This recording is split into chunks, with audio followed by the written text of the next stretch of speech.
With the pan-European war becoming a probable reality, NATO is trying to boost its military presence near Russian borders. Will it be successful? Hello and welcome to TFIGlobal, the foreign affairs and geopolitical analysis arm of the TFI Media Group. I'm your host Vedika. Let's begin. Well, the next NATO summit is just around the corner, and the Western allies are preparing to address new defense strategies against Russia.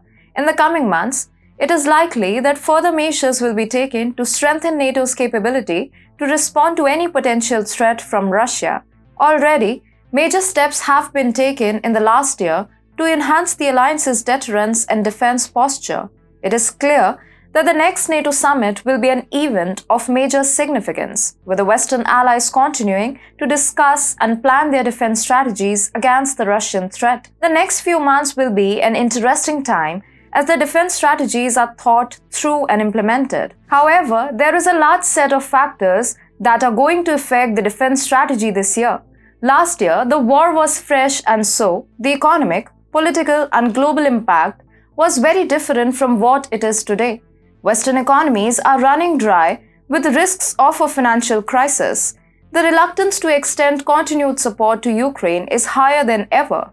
Yet, it appears several Western leaders, including Jens Stoltenberg, are keen to keep everyone on the same page. The NATO Summit 2023 is scheduled for July 2023, yet brainstorming is already gaining pace. According to a media report by Politico, the NATO alliance is now racing to arm its Russian borders. According to the report, in order to tackle a so-called spillover war beyond Ukraine, alliance leaders are now vying for options to speed up efforts to stockpile equipment along the alliance's eastern border and designate tens of thousands of forces that can rush to allies' aid at a moment's notice. However, for that to happen, NATO must persuade various nations to provide resources, including soldiers, training, better infrastructure, and most importantly, large quantities of expensive weapons, equipment, and ammunition. Whereas military leaders this spring are planning to submit updated regional defense plans intended to help redefine how the alliance protects its 1 billion citizens. It has been revealed that NATO officials are floating the idea of pushing 300,000 additional NATO forces near the Russian border. "We need forces to counter a realistic Russia," said one senior NATO military official, underscoring the need for significantly more troops and especially more forces at readiness. The new model introduces a framework of readiness levels for NATO forces. This framework consists of two tiers, the first of which consists of around 100,000 soldiers who are prepared to move within 10 days. These forces may come from Poland, Norway, the Baltic states, and NATO battle groups located in the eastern flank. These forces will be able to respond swiftly to any aggression against NATO countries. NATO believes that the new model will help them better prepare to defend against aggression and maintain a strong presence in the region. The second tier of troops would then support these soldiers and be prepared for deployment in 10 to 30 days from nations like Germany. While there are also discussions about launching new funds and investment ventures to support the development of new weapons and military hardware, the plan on the front looks like a bright spark. However, as we said, there is a large set of factors this year that is going to affect the defense strategy. The alliance leaders are just not interested anymore in helping Ukraine, whereas many are even finding it hard to continue extending support. There is a shortage of resources, money, and even lack of will among the NATO allies. How?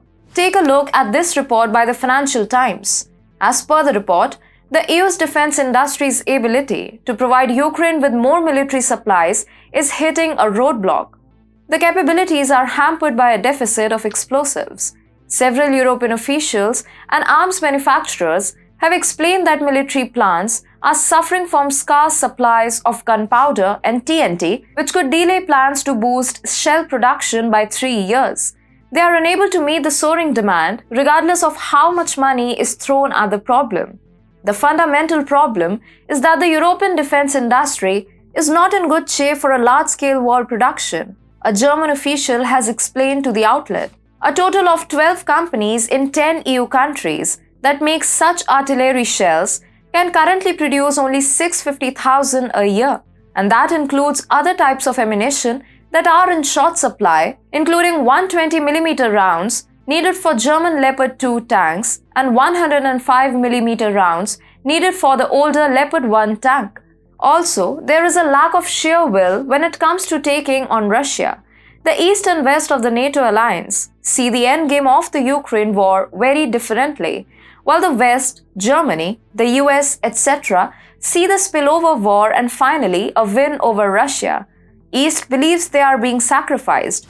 Moldova is already living in fear that they could be next to fall in the Russia-NATO war, whereas Romania has also expressed their belief that the war could spill to their terrain.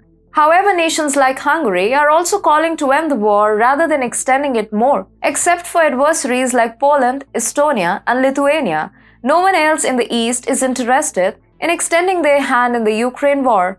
NATO Secretary General Jens Stoltenberg, meanwhile, has repeatedly said that allies have stepped up work on the production in recent months, and that the alliance is working on new requirements for ammunition stockpiles. However, the plan seems to be complete awry. On the face of it, NATO's plan to strengthen eastern borders is an important step toward establishing a safe and secure region. But establishing a new war zone would be foolish and disastrous. Up till now, the Ukraine war was limited to the eastern part of Ukraine, but now, spillover effects have started to erupt. It would be favorable if the alliance attempted to use diplomacy to end ongoing conflicts within the region and get opposed escalations, because nobody wants another big and horrendous great war.